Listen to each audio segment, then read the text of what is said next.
We are Georgia and David. In March of 2022, we quit our jobs to travel the world full-time. We are currently exploring Mexico, and our goal is to visit 100 Pueblos Mágicos. Welcome to Huasteca Potosina. This area is known for its amazing waterfalls, just like the one behind me now.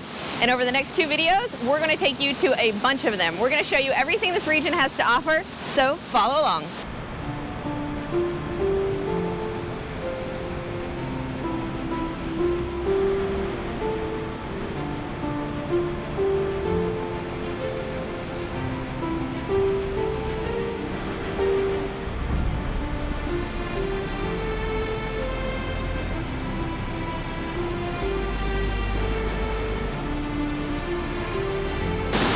So we decided to base ourselves out of Ciudad Valles to explore this region, and today we drove about an hour and a half to the mirador of Cascada el Meco.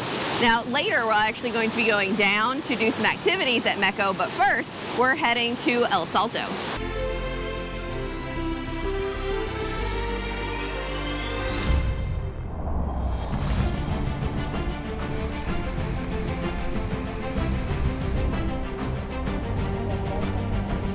We just arrived at El Salto, and it was 30 pesos per person to enter.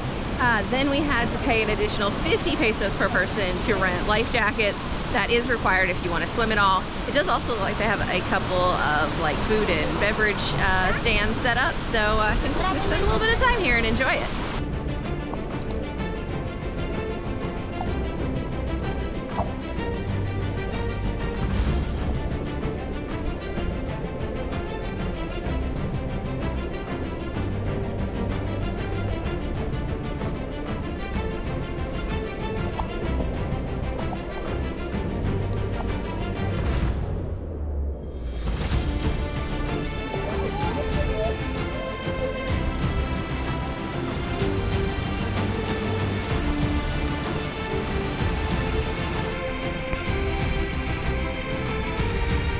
We spent about an hour and a half here at El Salto. I think now we're going to move on to El Meco. The water here is a little bit aggressive. Because that waterfall is so high, the current is fairly strong. I can see why they definitely require you to wear a life jacket. I don't think it would be safe otherwise. But I think El Meco is a little bit more calm. So we're gonna go check it out.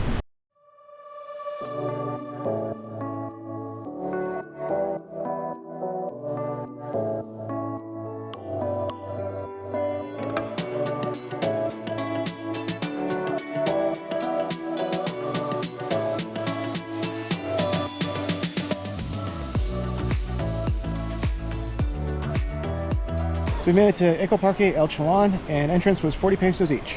Our very first stop was actually their restaurant, which is El Sundial. I got the flautas, David got the arrachera mexicana.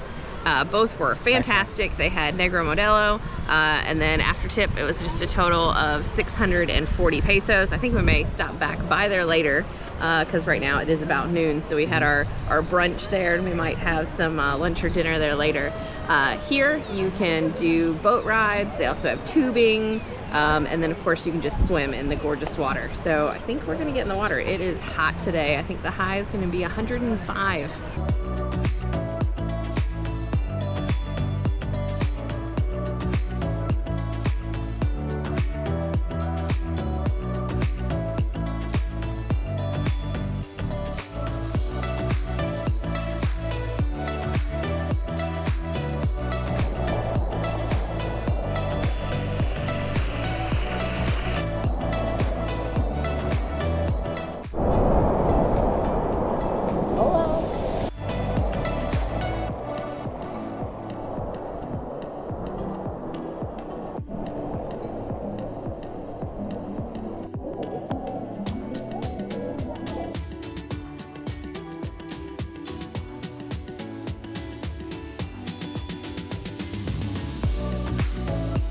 We just had some well-deserved micheladas, I think. Yeah, we definitely burnt some calories swimming around in the water. I did rent this life jacket for 50 pesos, and now David has a life jacket as well because we have each paid 150 pesos to go on the boat tour to the bottom of the Cascada.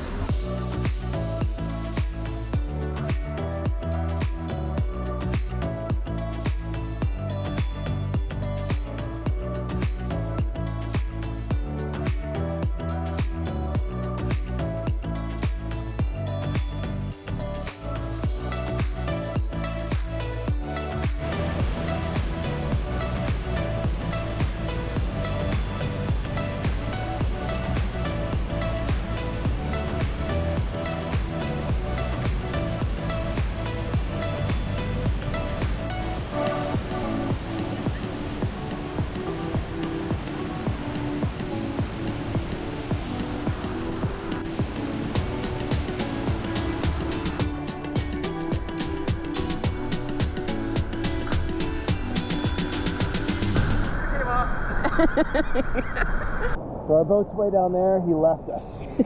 No, we told him we wanted to swim back. That is one of the options. So they take you right under the falls so you can get some great photos. And then there's a little cliff you can jump off of, which David did. I didn't. And now we are going to swim or float all the way back.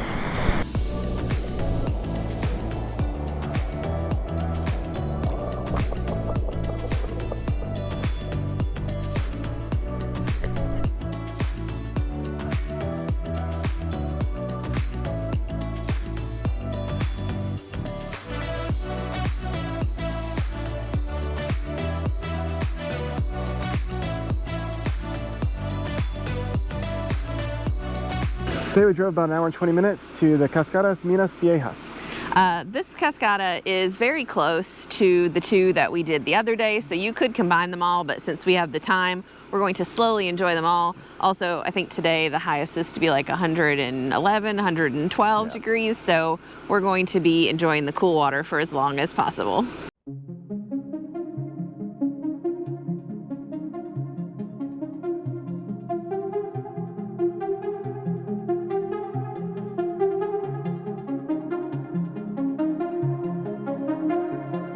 So we made it in. It was 60 pesos each to enter and then 40 pesos for parking. There are two pathways when you come in. One is a ramp and then the other one is stairs, and the ramp kind of ends dramatically. Yeah. So I don't know if this actually is wheelchair accessible, but they do have a ramp at the entrance. We have come as our first stop to El Mirador to get a view of the waterfall.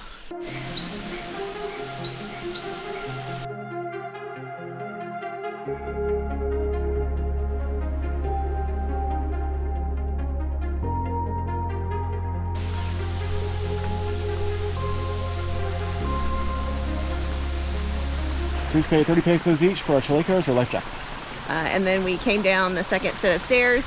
Once you get to the bottom, they have another rental for life jackets, but it appears that all of the food and snack stalls, beer stalls are all kind of on that second level.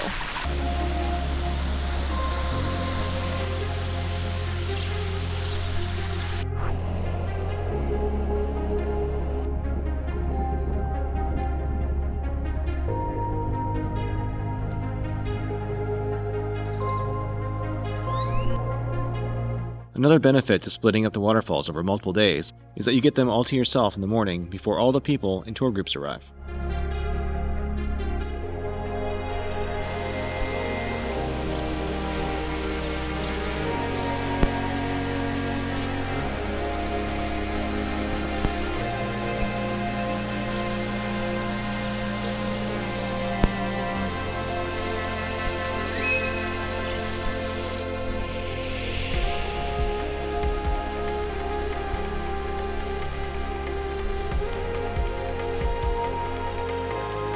After swimming around in the crystal clear water, we built up quite an appetite, so we headed back up the stairs to find some food.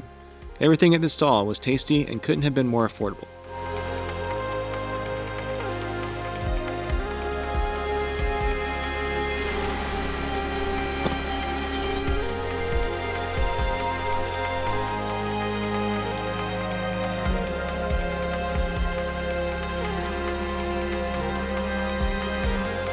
My favorite thing about the waterfalls in this area is even when they start to get a little more crowded in the afternoon, we were always able to find a quiet spot to ourselves a little further away from the falls.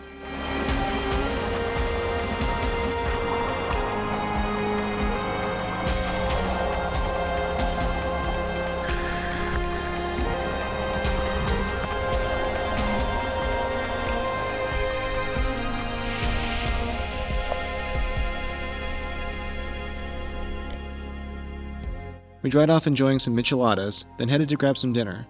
The food here was good, but nothing to write home about.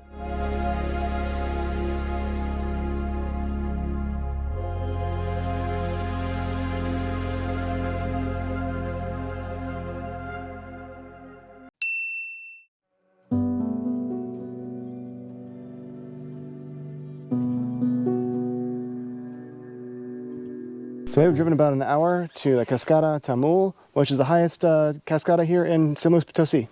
Unfortunately, it apparently has no water. We came up to the first kind of little roadblock, and the guys there told us to go and to do the boat tour because there was no water and the campsite wasn't open. We decided we wanted to see it anyway, so we drove a little bit further. We came up to a gate that was closed, and there was a guy there. He said also that it was dried up and there was no water, but if we wanted to go see it, we could, and it would be 20 pesos per person, so we paid that. We've driven now up to a site called Pt.1, which is a little campground. We've parked the Jeep. Normally parking is 30 pesos and entrance is 50 pesos per person. And I did read something that said that you had to have a guide for the hike. That was 200 pesos per person. But I'm guessing because it's all dried up, doesn't seem like there's anyone here. But we're gonna go check it out. And it's kind of sad that it's dry, but we knew that was a possibility. I found out about this option to see Tamul as opposed to the boats from another YouTuber, Javi and Joe on the Go. They came in March and it was dried up. We're here in May, it's dried up. So it is kind of seasonal, and if you do want to see it, apparently springtime isn't a good time to do so.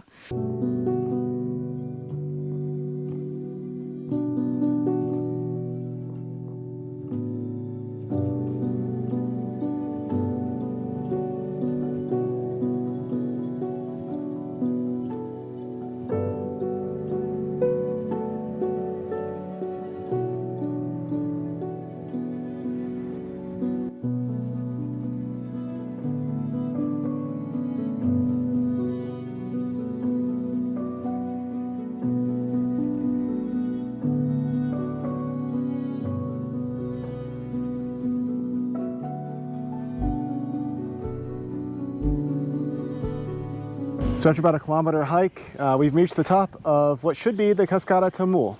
I have to say, the views up here are really beautiful. There's a great breeze. The hike was pretty much flat. It was pretty easy. And then you can see all the rock formations that normally would be covered by that crystal clear blue water. So I'd say even if you come and it is dry, it's probably worth doing the hike. I really enjoyed it. But most certainly, if there is water, do this. Even if you're going to do the boat as well, I would really recommend doing the hike along the top because the views are really fantastic.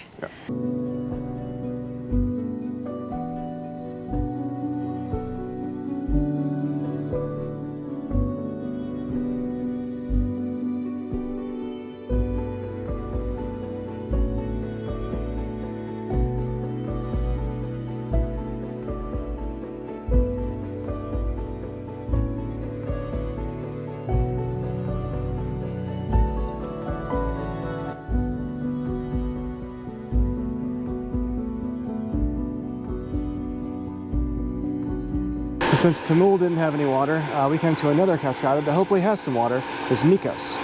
Micos is basically a series of little waterfalls, and what they're known for is that you can do a tour where you can jump down, I think it's like 8 or 10 little waterfalls. I heard that it was 200 pesos, so we'll see about that when we get in. But the first thing we're gonna see about is getting some food because it's 1 o'clock and it's like 100 degrees, so we need to eat and we need to hydrate.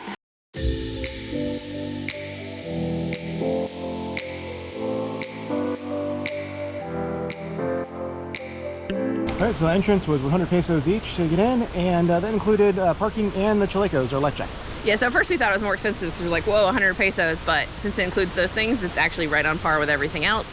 All of the restaurants here seem to serve the same thing, which is grilled chicken. So we did get a grilled chicken. They grill it over charcoal. They made handmade tortillas, handmade salsa, and the price was super reasonable. I think we're actually gonna come back for like dinner and get a second chicken because that was so delicious. It was one of the better ones we've had. But now we are going to go cool off in the Cascada.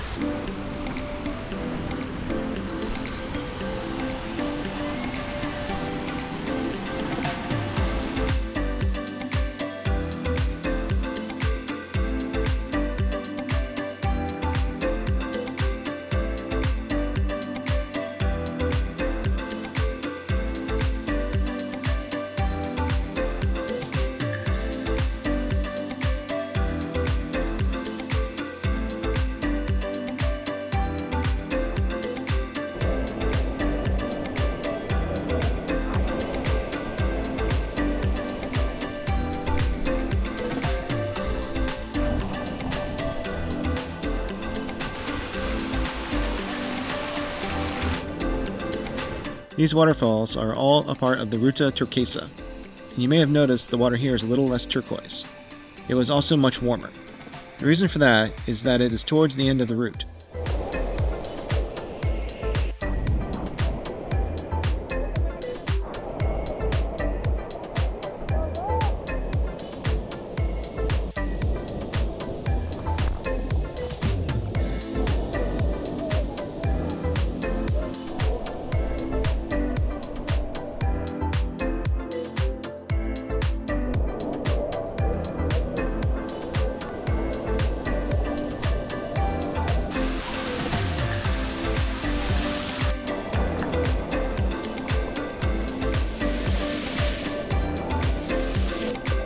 Stay tuned for next week's video to see part 2, where we visit the rest of the waterfalls in the area, a nearby Pueblo Mágico, as well as give you a detailed breakdown of all our expenses and a tour of our Airbnb.